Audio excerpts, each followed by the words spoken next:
Olá, irmãos, a paz do Senhor.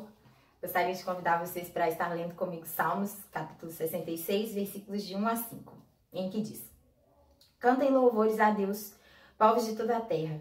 Anunciem com salmos o seu glorioso nome. Venham todos cantar louvores a Ele. Digam a Deus, como despertam admiração as suas obras. Por causa do seu grande poder, seus inimigos se rendem e lhe obedecem. Toda a terra o adora, cantando salmos e hinos para louvar o seu nome. Venham todos, venham ver os grandes feitos do Senhor. Vejam as obras impressionantes que Ele fez em favor do seu povo. E eu convido vocês a estar louvando e exaltando esse Deus que é tão maravilhoso.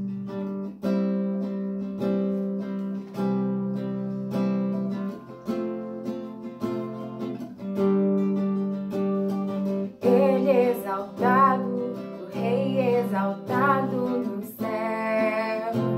Eu louvarei, Ele é exaltado, para sempre exaltado o seu nome. Louvarei.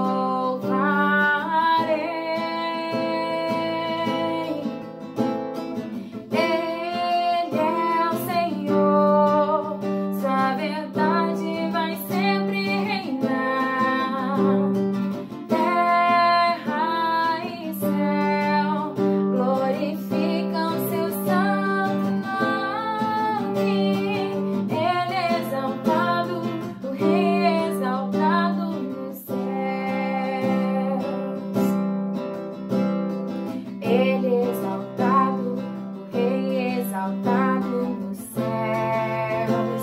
Eu louvarei, Ele é exaltado, para sempre exaltado o seu nome. Louvarei.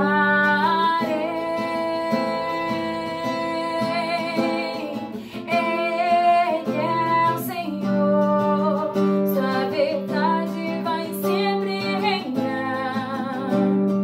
Terra e céu glorificam seu santo nome.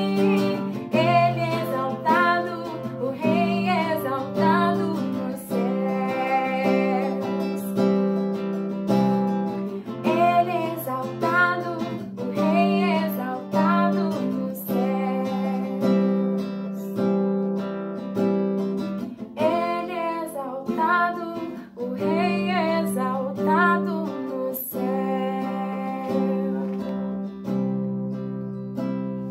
Aleluia, aleluia, aleluia. O Espírito de Deus está aqui.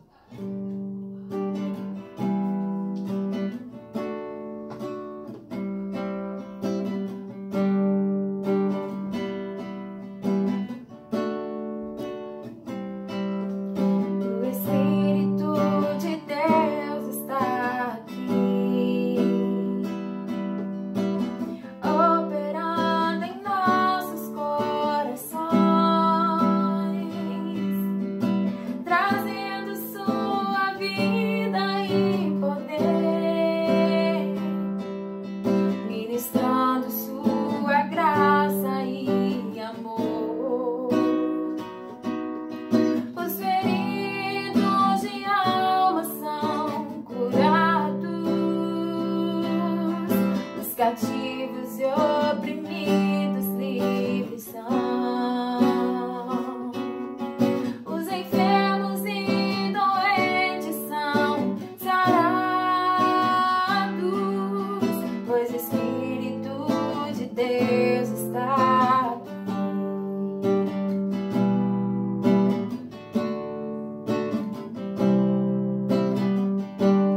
Pai, eu quero contemplar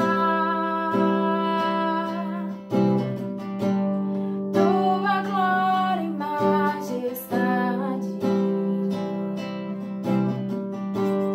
Pai, eu quero te adorar.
Ele é um Deus de promessas, Ele é um Deus que não falha e Ele está atento a nos ouvir. Aleluia.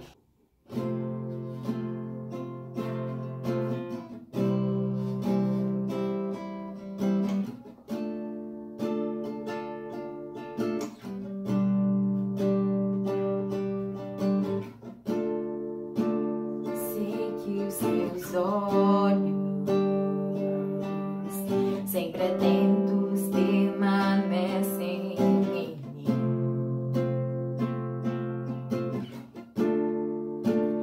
e os teus ouvidos estão sensíveis para ouvir meu clamor. Posso até chorar,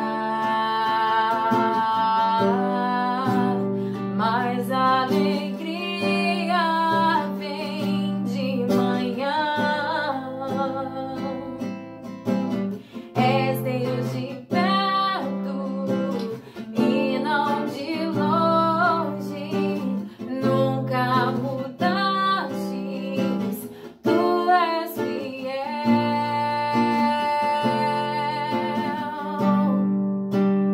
Deus de aliança, Deus de promessas, Deus que não é homem pra mentir.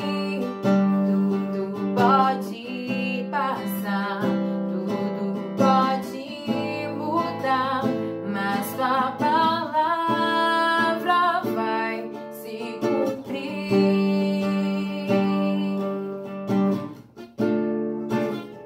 Sei que os teus olhos sempre atentos permanecem em mim,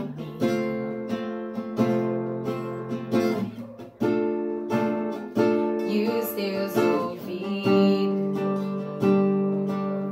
estão sensíveis para ouvir meu clamor. Posso até chorar, mas a alegria vem de manhã. És Deus de perto e não de longe, nunca mudastes, tu és fiel.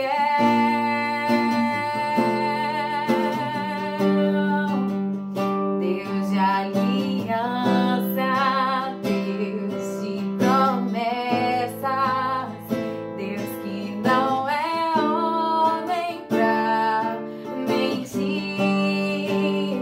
Tudo pode passar, tudo pode mudar, mas tua palavra vai se cumprir. Posso enfrentar o que for, eu sei quem luta por mim. Teus planos não podem ser frustrados. Minha esperança está nas mãos do grande eu sou. Meus olhos vão ver o impossível acontecer.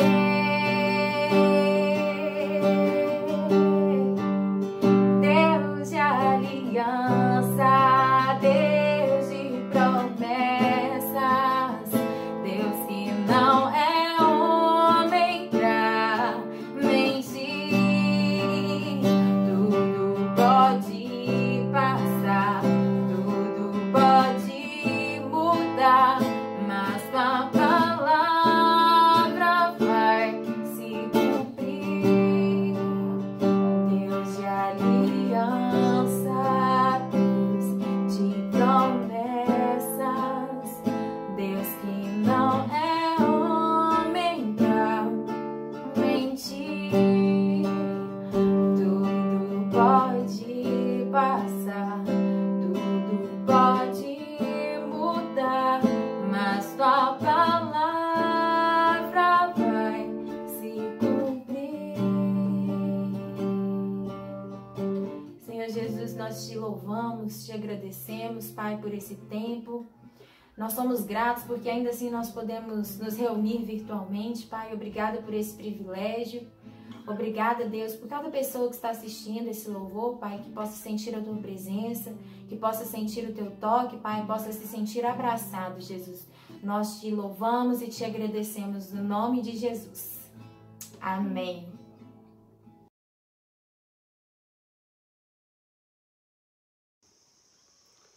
Bom dia a todos, desejando que tenhamos um bom domingo. É inacreditável que quase um mês já se passou desde o início de 2021 e que possamos viver esse ano de forma muito agradável, com muita gratidão na presença do Senhor. Antes de darmos início aqui à nossa reflexão, gostaria de colocar esse tempo na presença do Senhor. Senhor, nós agradecemos por essa manhã, agradecemos por essa oportunidade de nos encontrarmos aqui, aqueles que eventualmente vão ver esse vídeo, e pedir, Senhor, a Tua bênção, a Tua presença, o Teu discernimento, o Teu entendimento, Senhor, na medida que nós refletimos sobre a palavra, que Tu possas falar ao coração de cada um de nós, segundo a Tua vontade e o Teu propósito. Em nome de Jesus, Senhor. Pois bem, hoje eu gostaria de compartilhar um pouquinho sobre uns versículos que estão na carta de Hebreus. É uma carta muito interessante, porque ela apresenta algumas curiosidades. Primeiro, não há uma clareza ainda de quem é o autor da carta aos Hebreus. Então, tem as ideias que possa ser Paulo, possa ser Apolo, possa ser Silas, que possa ser outra pessoa, mas como diz um bispo da igreja de Jerusalém no primeiro século, só saberemos quem escreveu a carta de Hebreus quando chegarmos no céu. E a carta tem uma outra curiosidade, porque ela é escrita endereçada aos hebreus que tem uma série de conotações aqui e várias percepções do quem seriam esses hebreus aqui nessa carta, né? E que poderia ser só o povo judeu, os descendentes de Abraão, depois de Jacó, que poderia ser os judeus e os gentios, ou seja, os convertidos, os novos convertidos, tanto do judaísmo quanto os que não eram judeus, porque tem diferentes definições também de o que seria a origem da palavra hebreus.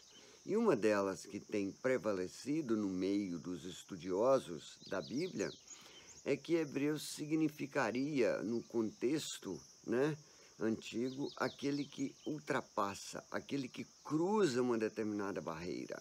E nesse sentido, como Abraão deixou a sua terra, deixou a sua parentela e cruzou novas fronteiras e foi para uma terra desconhecida para onde Deus o encaminhou, para onde Deus o orientou para ir, igualmente, quando nos convertemos, nós cruzamos uma nova barreira, nós cruzamos uma fronteira, nós vamos para uma outra situação diferente daquela que nós vivíamos. Portanto,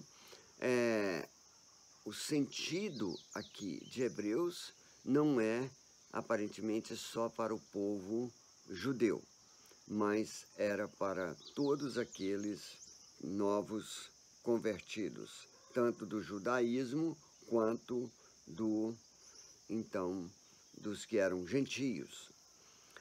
A outra característica interessante dessa carta, se a gente for ler, é uma carta maravilhosa, no sentido de que, ao contrário dos evangelhos que mostraram a atividade de Jesus aqui na terra, no seu ministério, essa carta basicamente descreve o ministério ou a relação de Jesus com o Pai no céu, né? Então ela é considerada por muitos como se fosse o quinto evangelho, porque quando a carta descreve Jesus, na sua relação com o Pai, no céu, depois que ele fez toda a sua atividade aqui na terra, em todo o seu ministério, que ele retornou ao Pai, então tem todo aí esse contexto. E uma característica, outra característica, que ela retrata Jesus não como filho do homem, mas ela retrata Jesus como sumo sacerdote celestial. Então, dentro dessas características, é uma carta muito rica, muito, muito bonita de ser lida, de ser compreendida, porque ela nos dá uma imagem maravilhosa de Jesus.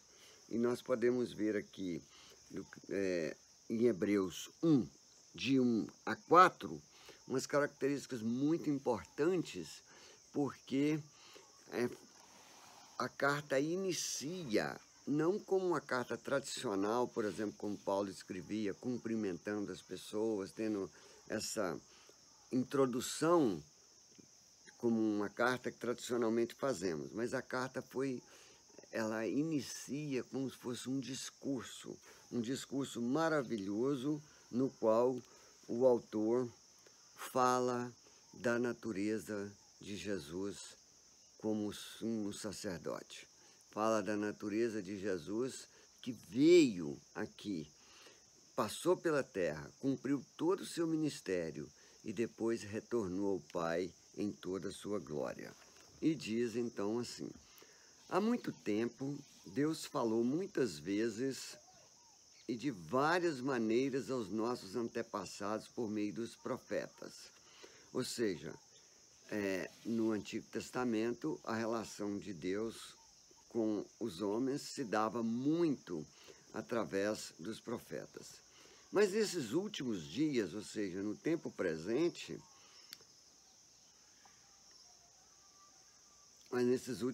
falou-nos por meio do Filho, a quem constituiu o herdeiro de todas as coisas e por meio de quem fez o universo. Nesse contexto, ele já está falando de Jesus, que depois que Jesus veio, não houve mais a necessidade dos profetas, naquele contexto do Antigo Testamento, e a comunicação de Deus passou a ser conosco através do Filho, né? O Filho é o resplendor da glória de Deus e a expressão exata do seu ser, sustentando todas as coisas por sua palavra poderosa. Depois de ter realizado a purificação dos pecados, foi o que Jesus fez. Ele veio, teve seu ministério, morreu na cruz, ressuscitou e voltou para o Pai. Ele se assentou à direita da majestade nas alturas, ou seja, se assentou à direita do Pai, tornando-se tão superior aos anjos quanto o nome que herdou é superior ao deles. Então é uma belíssima introdução aqui falando de Jesus e faz uma síntese. Se nós fizermos um estudo aprofundado aqui, vamos perceber que faz uma síntese muito linda, né, de tudo aquilo que Jesus fez aqui na terra quando ele veio e passou pelo seu ministério, passou pela sua tribulação, passou pela sua morte de cruz, pela ressurreição e retornou ao Pai.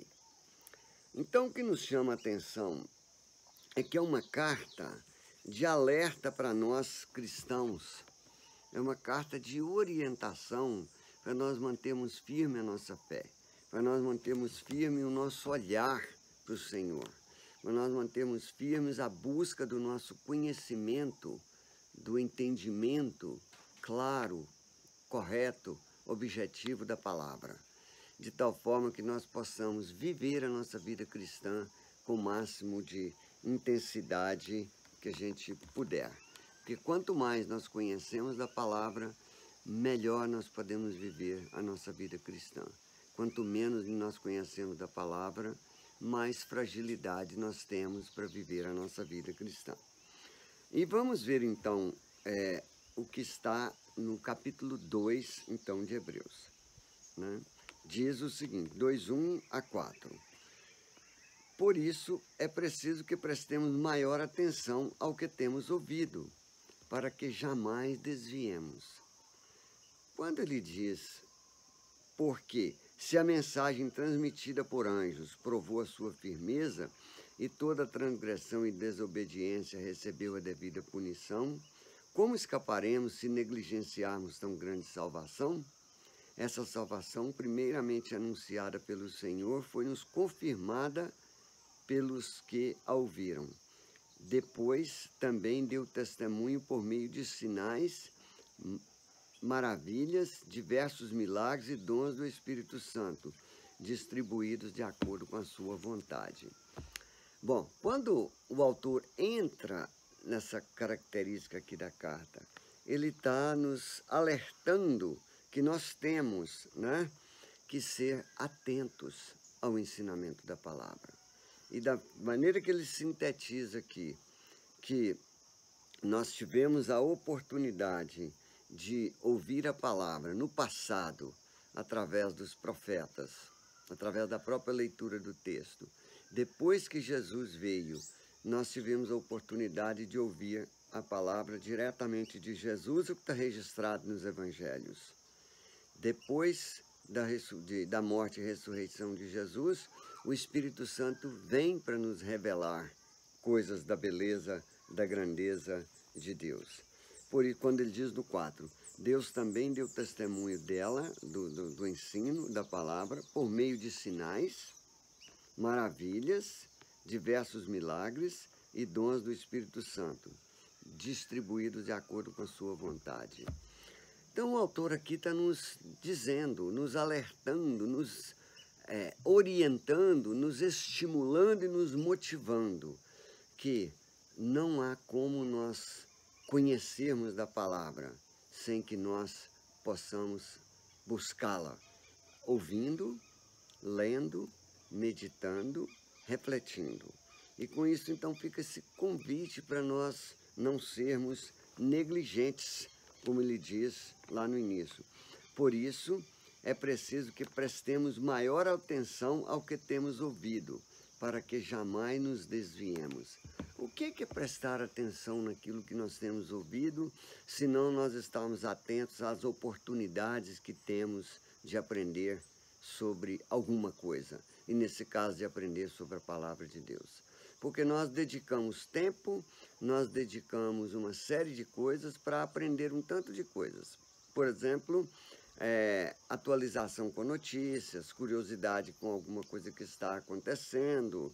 Nós pomos a nossa atenção, nós colocamos o nosso esforço para compreender aquilo. E o autor de Hebreus nos convida a nós não sermos negligentes, mas colocar um grande esforço também para entender, compreender aquilo que a palavra do Senhor quer nos ensinar. E perceber que há diferentes maneiras de nós aprendermos, então. Nós podemos aprender lendo, ouvindo, refletindo sobre a palavra e estando abertos à presença, à manifestação do Espírito Santo em nossas vidas também.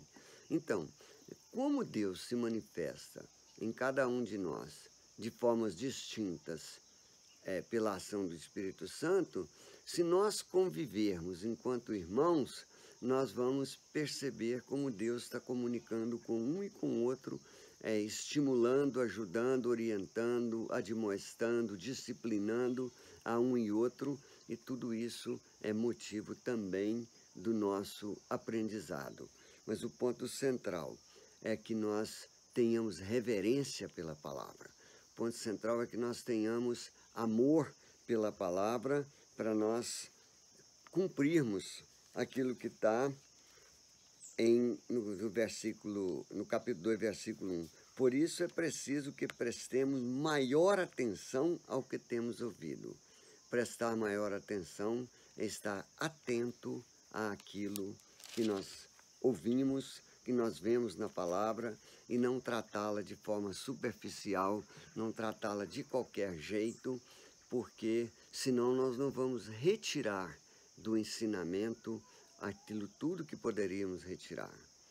Então, o autor continua e no capítulo 5, versículos 11 a 14, tem aquele ponto que já é conhecido de muitos, mas vale a pena ser repetido aqui. É que diz assim: quanto a isso, temos muito que dizer, coisas difíceis de explicar, porque vocês se tornaram lentos para aprender. Embora a esta altura já devessem ser mestres, precisam de alguém que ensine a vocês novamente os princípios elementares da palavra de Deus. Estão precisando de leite e não de alimento sólido. Quem se alimenta de leite ainda é criança e não tem experiência no ensino da justiça. Mas o alimento sólido é para os adultos, os quais, pelo exercício constante, tornaram-se aptos para discernir tanto bem quanto mal. Essa palavra aqui diz muito interessante que é o seguinte: nós podemos ficar estagnados, ficar parados na nossa compreensão da palavra do Senhor, ou nós podemos nos aprofundar. E ele faz um comparativo aqui, então, quando você se alimenta de leite e se alimenta de um alimento sólido, uma feijoada, por exemplo, né? Um alimentar-se de leite significa que a gente fica naquele beabá, naquela coisinha repetitiva, constante, superficial, sobre o ensino e os ensinamentos que nós temos na palavra. Ao passo que o alimento sólido significa quando nós nos dedicamos a compreender melhor aquilo que a palavra nos ensina, tanto por um estudo pessoal e direto, ou através do nosso envolvimento e participação daquilo que nos é ensinado por outros, através das pregações, através dos bons ensinos que nós temos hoje, através das nossas reuniões. Então, a proposta aqui do autor é que nós saiamos da condição de estarmos recebendo um alimento muito leve, ou seja, ficarmos batendo apenas naquilo que é repetitivo, aquilo que nós já ouvimos, mas não dedicamos esforço nem para compreender profundamente. Ah, já sei o que é, eu já ouvi isso, já me falaram isso, eu já li sobre isso, mas não ter uma interpretação, não ter uma percepção, não ter um aprofundamento, não ter a revelação do Espírito Santo para a gente sobre aquilo que a gente ouviu ou leu, porque a gente trata com superficialidade, quase com desrespeito, com desatenção. E a proposta do autor aqui de Hebreus é que a gente deixe essa postura, essa condição de parecer um bebê que precisa tomar apenas leite, porque ainda não cresceu, e a gente mude de atitude, a gente mude de postura, a gente mude de comportamento na nossa abordagem da palavra do Senhor, para que nós possamos, então, discernir a palavra, nós possamos compreender aquilo que o Senhor quer nos mostrar, não só do conhecimento geral sobre Ele, ao que está revelado na Bíblia, mas que nós possamos conhecer especificamente sobre situações nas quais a gente tem que tomar decisões, às vezes pessoais ou junto com outros, e que nos auxiliam a tomar a decisão acertada. Porque ele diz aqui: mas o alimento sólido é para os adultos. Ou seja, o conhecimento, a busca do conhecimento, do entendimento da palavra, é para os adultos, aqueles que já cresceram, não são mais bebês, né? Os quais, pelo exercício constante, ou seja, pela aplicação, pelo estudo disciplinado, pela ouvir de forma disciplinada, pela reflexão, pela meditação, pela oração, né? Que possam, então, com esse exercício constante, nos tornar aptos para discernir tanto bem quanto mal. Por que é essencialmente, na nossa caminhada com o Senhor, nós estarmos buscando discernimento daquilo que é bom, daquilo que não é bom, daquilo que é correto, daquilo que não é correto, daquilo que nós devemos fazer porque agrada o coração do Pai e daquilo que nós devemos evitar porque não agrada, daquilo que é pecado, daquilo que é errado, daquilo que é incorreto. E o versículo, então, o capítulo 5, versículo 14, é um convite fantástico, ao mesmo tempo muito profundo, quando diz: mas o alimento sólido é para os adultos, os quais, pelo exercício constante, tornaram-se aptos para discernir tanto bem quanto mal. A pergunta é: estamos nós buscando alimentos sólidos na nossa vida, ou nós temos mantido, estamos satisfeitos com uma vidinha assim cristã, superficial, pouco comprometida, de pouca leitura, de pouco estudo, de pouca reflexão, porque a gente está pondo o coração, a mente em outros afazeres, sem dedicar aquele tempo precioso para o Senhor, né? Porque nós vemos, dando um pouquinho de continuidade no capítulo 6, que diz o seguinte, 6:1 a 6:4.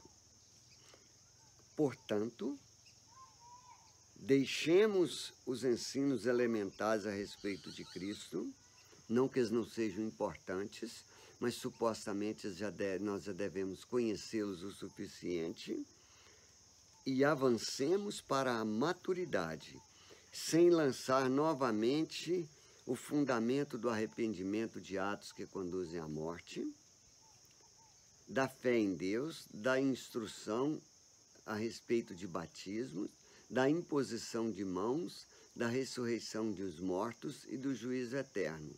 Assim faremos, se Deus o permitir. Ou seja, quando Paulo diz assim, quando o autor diz assim faremos, se Deus o permitir, ele está dizendo o seguinte, que a proposta dele, que o convite dele, ele vai falar ao longo da carta aquilo que nós devemos fazer, não só ao ler a carta, mas fazer ao abordarmos a Bíblia. É nós aprofundarmos o nosso conhecimento, porque aqueles conhecimentos básicos e fundamentais nós já temos ou já deveríamos ter. Não que eles não sejam importantes, mas que não faz nenhum sentido nós ficarmos repetidamente só com aquilo, sem aprofundarmos. Então, quando nós podemos contrastar o 5:14, que diz, mas o alimento sólido é para os adultos, os quais, pelo exercício constante, ou seja, pela busca constante, tornaram-se aptos para discernir tanto bem quanto mal, contrasta com o 6:1, que ele diz, portanto, deixemos os ensinos elementares. Significa deixar os ensinos elementares não é se afastar deles, mas é buscar outras coisas, outros conhecimentos, além do ensino elementar, que nos ajuda na questão de discernirmos o bem e o mal, que é tudo aquilo que nós precisamos aprender na nossa caminhada cristã.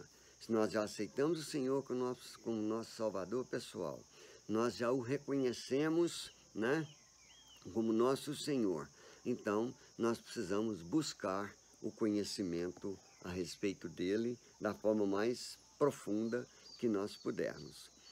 Então, se a gente puder fazer alguma aplicação dessa palavra para nós concluirmos, é o seguinte, nós precisamos então aprofundar a nossa relação com o Senhor, isso consolida a nossa fé, nós precisamos diminuir a nossa vulnerabilidade para não sermos susceptíveis, como diz a palavra, a qualquer vento de doutrina, ou seja, vem qualquer um contando uma historieta para a gente, nós temos fundamentos na palavra que nos possibilitam compreender que aquilo não estaria certo, não estaria correto.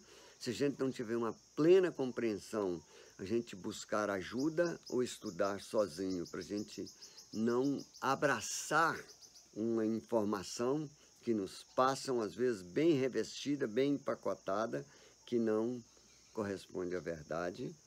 Nós não nos precipitarmos em abraçarmos uma coisa sem análise, mas nós compreendermos que nós precisamos nos capacitar para ter um testemunho sólido e consistente. Mesmo quando você não é seguido em alguma coisa que você fala no seu testemunho, não é problema seu. O nosso problema é nós sermos um bom testemunho. As escolhas de seguir ou não o nosso bom testemunho não compete a gente, compete a outra pessoa. Mas nossa responsabilidade e escolha deve ser sempre sermos um bom testemunho. O conhecimento da palavra, o aprofundamento da palavra e a nossa capacidade de discernir o bem e o mal nos afasta do risco da apostasia, que é aquele risco de nós superficializarmos e abandonarmos a nossa fé, abandonarmos a nossa relação com o Senhor. E o descuido no conhecer a palavra nos oferece um sério risco de nós enfraquecermos a nossa fé, enfraquecermos a nossa relação com o Senhor e nos tornarmos pessoas que ficam se alimentando só de leite e às vezes a leite até desnatado, né? De tão superficial que é o nosso conhecimento da palavra. E também a importância que o autor nos dá aqui, nos orienta, para nós buscarmos tempo com Deus. Esse tempo ele é imprescindível para a nossa compreensão da palavra, para a nossa compreensão daquilo que o Senhor tem para nos ensinar, né? E essa busca de diferentes modos, ela é que vai então nos possibilitar nós amadurecermos, para nós discernirmos com clareza aquilo que é bom e aquilo que não é, aquilo que agrada ao coração do Senhor, aquilo que não agrada, aquilo que fortalece a nossa fé ou não, porque essencialmente, depois que nós aceitamos o Senhor em nossas vidas como nosso Salvador, como aquele que veio para nos resgatar da morte, porque ele venceu o pecado, ele venceu a morte, ele nos trouxe a possibilidade de uma nova vida, de uma vida em abundância. Mas isso tudo só vai acontecer na medida que eu vou conhecendo, na medida que eu vou aplicando o meu coração e a minha mente para compreender aquilo que é a instrução do Pai para nós, para essencialmente nós vivermos discernindo entre aquilo que é bom e aquilo que é ruim. E porque nosso caminho, nosso alvo deve ser entender mais e mais daquilo que o Senhor quer nos ensinar sobre discernir o bem e o mal e compreender tanto quanto possível sobre a sua justiça, porque Deus é justo, Deus é santo, Deus é Senhor. E eu desejo que possamos achar um tempo, né, nessa semana, para dar um passeio pela carta de Hebreus. Se não vamos fazer um estudo profundo sobre essa carta, mas pelo menos dar um passeio sobre ela e nós vamos descobrir coisas maravilhosas. Que o Senhor abençoe a cada um e tenhamos um ótimo restante de dia e uma belíssima semana que vem pela frente. Um abraço a todos e que Deus os abençoe.